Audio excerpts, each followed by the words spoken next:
One of the key plot threads which dominated the story of Battle for Azeroth was the Horde's civil war, which developed out of two splintered factions: Horde, who stayed loyal to Sylvanas due to her role as war chief, and those who rebelled out of a perceived lack of honor.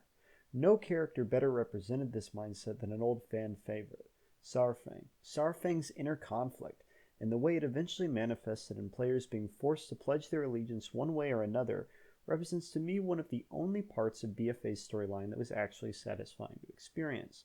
And it seems like the better part of the fanbase seems to agree, with the cinematics Old Soldier and Reckoning having an incredibly positive reception on YouTube. I think this is extremely interesting, particularly in the context of Reckoning, since by the time of its release, BFA was already widely considered one of, if not the worst, written expansions in WoW's history. Fans already disliked how Sylvanas had developed into a ninth-dimensional chess master who had all manner of get-out-of-jail-free cards, and these same powers let Sylvanas utterly trash Saurfang in their duel. Despite this, the cinematic is really cool, and so I'd like to give an explanation of why it was so satisfying by connecting it to some real-world philosophical principles which I think help to make it interesting. Full disclosure, this entire video is on the subject of the Reckoning cinematic, so if you haven't already seen it, go watch it first. It'll be in the description below. 4 key ideas or principles stand out to me from the cinematic. The first is the self-burdening characteristic of responsibility and the knowledge of defeat. The second is the destruction of the facade and the forcing of a choice. The third is the moral victory of death, and the fourth is the rescue of the foe. These are key philosophical tropes to the concept of martyrdom and can be readily seen in what stand out to me as very easy sources of cultural inspiration for this cinematic, namely Socrates' death as depicted in his apology and his dialogue with Crito, as well as Bonhoeffer's testimony before his execution by the Nazis in his seminal work, The Price of Discipleship. I think these two sources are particularly pertinent examples for 2 reasons. Socrates serves as the model of pretty much every ethical system that comes after him, and Bonhoeffer brings a very interesting shift on the concept of martyrdom as an individual experience to something that is experienced by the individual for the benefit of the group. Furthermore, whereas Socrates is a sort of political martyr, Bonhoeffer represents a more classic religious example. None of this is to suggest that the writers were necessarily directly familiar with these examples, but given the significance of both of these authors historically, they were absolutely inspired by the norms that were created as a result of them. First, I'd like to provide a brief historical introduction to the situation Socrates found himself in with his apology. In his apology, Socrates finds himself before a large court of his peers, where he is being tried for corrupting the youth, a crime which his accusers frame as Socrates being an atheist and denying the existence of the gods and demigods. In this work, Socrates strives to defend his actions by claiming service to the god or gods, he's unclear, who are the source of ethics, a belief system which he uses to expose his accusers of misleading the court. One thing that I would like you to pay attention to as you are listening to me or reading the quotations I'll have on the screen is the manner in which Socrates addresses the court and the disdain that he has for it. Unfortunately, brevity had not been invented by Socrates' day, so I won't read these quotations out loud for the most part, but I will have any information that I'm directly citing on screen, and if you're not watching directly, there will be a link to the translation I'm using in the description below. Let's get started. Going down the list of elements which are represented by the Saurfang cinematic, we start with number 1, the self-burdening characteristic of responsibility and the knowledge of defeat. In this quotation, Socrates' principal goal is to reject the framework of living which the Athenian court seeks to force him into. Instead of accepting a paradigm where victory in court means escaping punishment, Socrates insists through the example of Achilles and Hector that victory means maintaining an honorable and good nature. Of particular interest here is the use of the phrase "in which he has been placed by a commander." because it hints at one of the personal similarities between Socrates and Saurfang's situation. Neither of them regard their situation as a choice, but rather a type of duty that they have been thrust into, something the cinematic shows us when Thrall insists to Saurfang of the responsibility represented by how his army has sworn to fight for him. The second theme embodied by the cinematic is the destruction of the facade and the forcing of a choice. In this passage, Socrates adopts perhaps the most interesting legal defense in history. He chooses not to defend himself. Rather, he re-emphasizes his earlier attacks on the moral framework upon which Athenian law operated. The Athenians used the public nature of their courts to force the defendants to demean themselves in order to be found innocent. Socrates rejects this norm and forces the court to confront him upon the accusations themselves, instead of just publicly shaming him into silence. One thing that is important to understanding the second half of this quotation is that the Athenian court system decided whether you were guilty and what your punishment should be as two disconnected processes. People could and would be found guilty of crimes and then given token punishments, even for pretty serious crimes if they happen to be popular enough. What Socrates is saying when he explains that he doesn't consider death to be a hard punishment to bear is that he considered the way other people had simply rolled over before the court a much more dreadful insult. The third element of the cinematic is the moral victory of death. It is this passage, more than perhaps any other of Socrates' speeches or writings, which so cemented his reputation in the world of classical philosophy, and contains a line so fundamental to the way Socratic ethics works that I feel compelled to read it aloud in its entirety. Wherefore, O judges, be of good cheer about death, and know this of a truth, that no evil can happen to a good man, either in life or after death. These are the final words that Socrates said to the Athenian court, and they represent the culmination of the two strands of thought which have run through his arguments from the beginning. First, that the Athenian court is incapable of actually punishing him because it can only physically harm him. And secondly, that in fact it is the court, or for our purposes, Sylvanus and her loyalists, who are wrong, because they have chosen to outrace the slower runner, death, and are instead beaten by his faster companion, unrighteousness. Now that we have established the ways in which Saurfang's death followed the same patterns as Socrates, you may have noticed that the final element which I mentioned, the rescue of the foe, is absent. Instead, Socrates just dabs on the court and calls them losers. I consider this element to be Judeo-Christian in origin, which Socrates predates but has obviously suffused our culture over the last 2 millennia. In fact, the nature of this rescue as radical and transformative is deeply important to Bonhoeffer's ideas. Now, before we go further, I feel obligated to briefly explain who Bonhoeffer is in a historical context.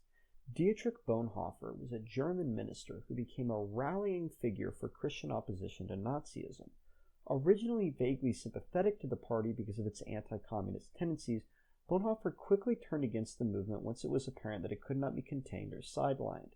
This resistance would culminate a decade later in a botched coup attempt which, although unsuccessful in its original goal to assassinate Hitler, did succeed in its secondary objective of helping Jews and other undesirables escape the country.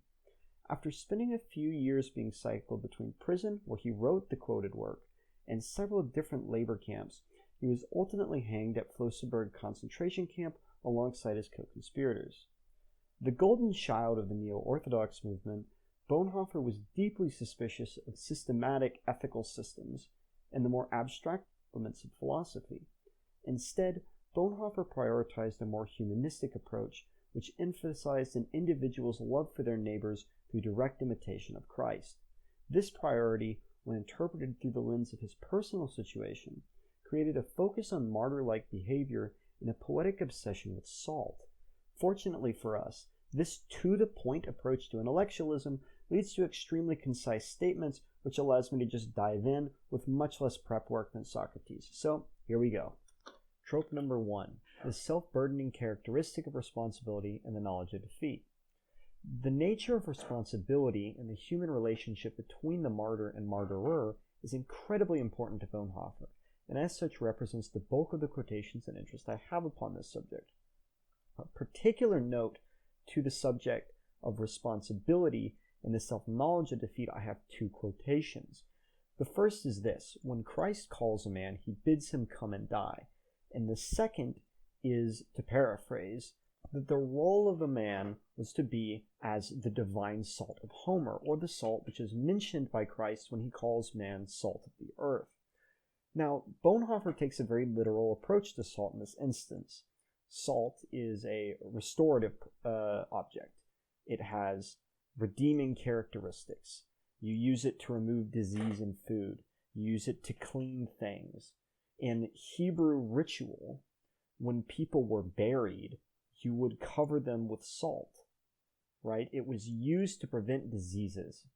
It could restore society in a way.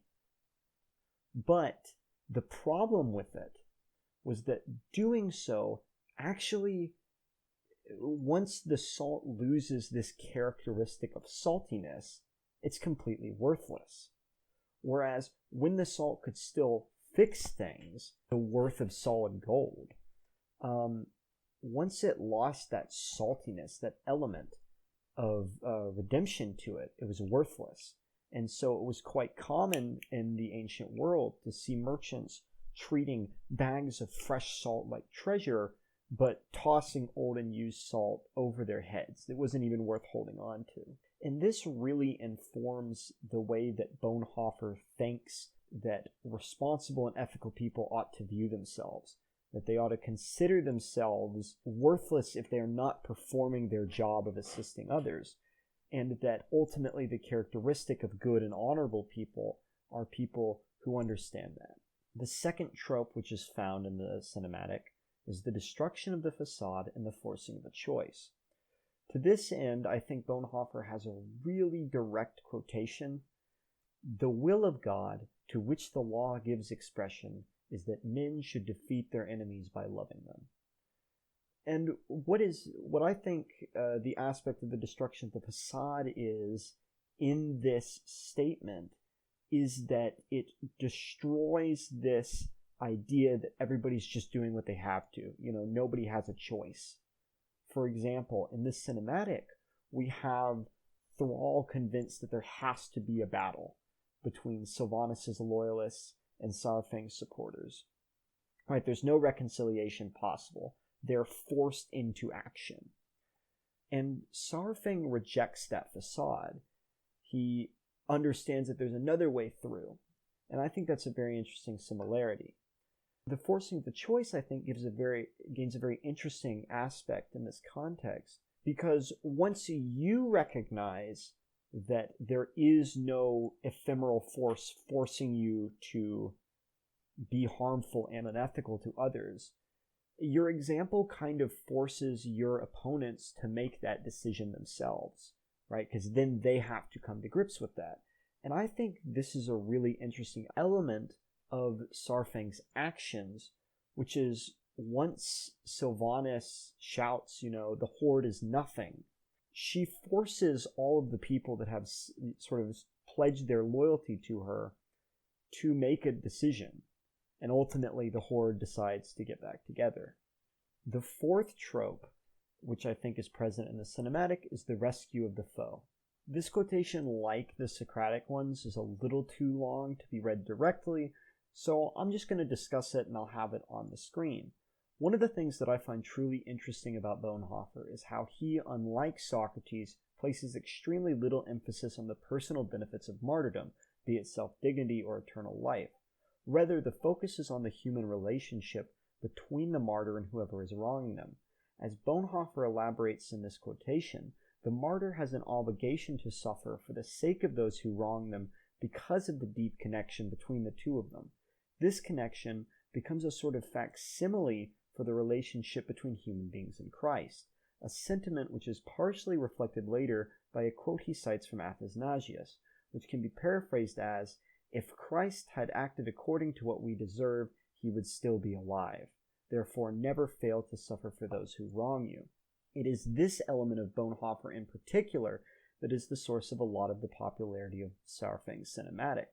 Whereas Socrates found personal victory at his morality in spite of the immoral influences of his opposition, Bonhoeffer and Saurfang's victories are clearly in the reconciliation between them and their former foes. By taking the weight of the struggle upon himself, Saurfang lays plain the nature of Sylvanus' horde and reconciles the horde's splintered factions. The satisfaction of his victory from our perspective is not merely personal, but social. To bring this all back, I hope I've managed to chart a very rough idea of how these tropes of martyrdom developed historically in Western philosophy, from one of the first organized presentations of ethics with Socrates to the most impactful Protestant theologian of the 20th century. At the risk of being too assumptive, I'd go on to say that the deep cultural root of tropes like these help explain why Saurfang's storyline in BFA was so much better received than a lot of BFA's plot. To reach a little further, it does seem that Blizzard does better with very archetypical narratives. From everything Illidan to the fight against the Lich King, hell, Sargeras was literally just the devil. That's not a bad thing. There's a reason that these narratives survive so well, and that's because they speak to deep universalities about the human experience. That's the bread and butter of high fantasy. Tolkien never claimed Lord of the Rings were new stories. In fact, he wrote an entire book about how trying to break away from those archetypes was a bad thing.